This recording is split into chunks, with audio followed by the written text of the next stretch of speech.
Tim, there's no talking about college football with you or anyone without talking about Alabama football. Tagovailoa, you brought it up last week. It's almost unfair now to have that kind of talent at quarterback for Alabama. So forget about him in college for a second. How does that talent, you think, translate on the next level? What kind of a pro prospect is Tua?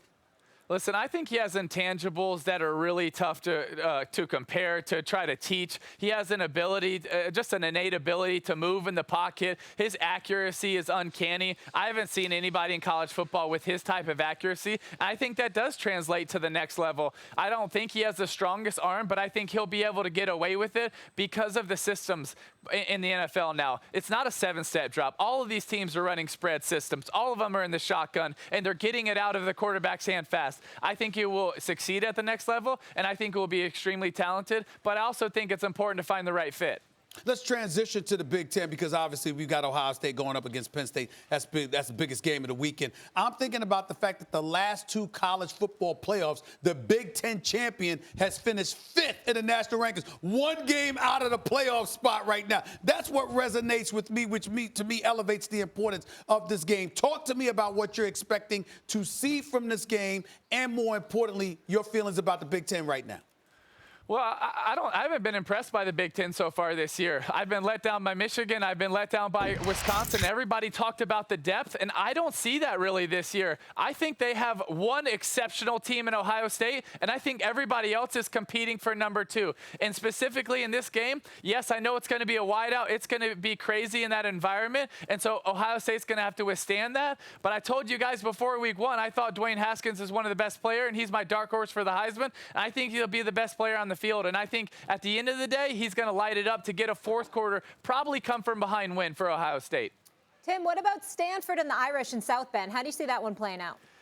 You know, to be honest, I think both of these teams are really well coached. They're very sound, but I think both of them are overrated. You look at Notre Dame, and they had to squeak by Vanderbilt, who dropped passes, fumbled at the 1, and Notre Dame was fortunate to get a lot of calls to beat Vanderbilt. And, you know, I think they're kind of lucky to be ranked number 8th, and Stanford was fortunate that Oregon couldn't hold on to the ball last week. So I think that both of these teams are slightly overrated, and I think that the Pac-12 really needs this game for Stanford because they've taken some shots this year so far.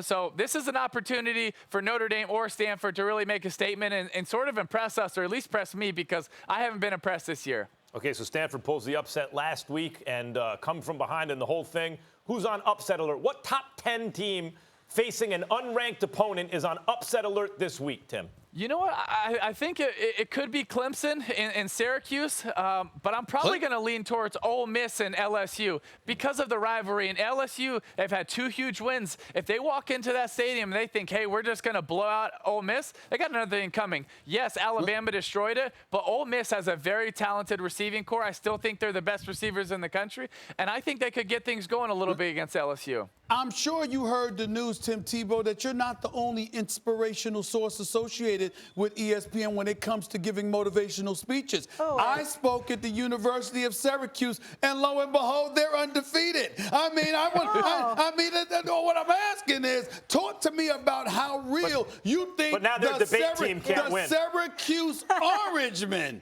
how legit do you believe they are, especially after I had to motivate them. Hey, Stephen A., it must be you. But listen, they got a long way to go. They haven't really played anybody yet. So we're going to see how when they play some teams. What I do like about Syracuse is I like the way that they play together. You watch their speeches before a game, their speeches after a game. Their coach is really rallying that team and getting some belief in that university right now. And that's something they haven't had since Donovan McNabb. Listen, they're bringing in guys like you to speak to them. That changes a program. It changes a team. And we're talking about them on First Take. And that's something we haven't done since the 90s. That's right. In other words, it helped them tremendously that they brought me in. He was saying that they were desperate. I want to make sure they were desperate. That's why they brought me in. Okay, we understand that. But at the end of the day, you're hating Tim Tebow. You're hating it. Here's why. You should be applauding them for beating up on Florida State because that was one of your nemesis. You should applaud them. Who is Florida State? Florida State almost lost to Samford. Stephen A. Stephen A. misunderstands. That's not the point.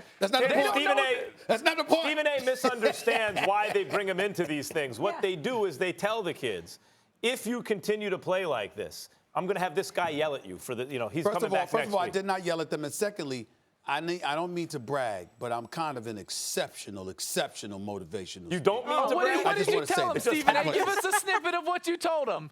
Yeah, Say give what? us one thing. I Give told us a snippet of what you He's told him. yelling. One thing you told them, then we gotta go to break. Yes, what I told them? please. I walked up to them and I said to them, y'all feeling good about yourself? Is this a wonderful feeling? They was like, yes. I said, could you explain to me why you gave up 162 points in the last 3 games of the season last Made year? him feel bad about themselves. Yeah. What are you smiling about? He broke him and they down. and they stood up and then I he said, tried to you build have him not up. arrived. Oh You my have God. to stand up and step up. This is what they have to do. Head coach told him, we're bringing him back if you don't play back. And I'm proud of the They've been Syracuse undefeated Orange. since. The Syracuse Orange men are making me Okay. very, very All right. proud. I'm very proud of y'all.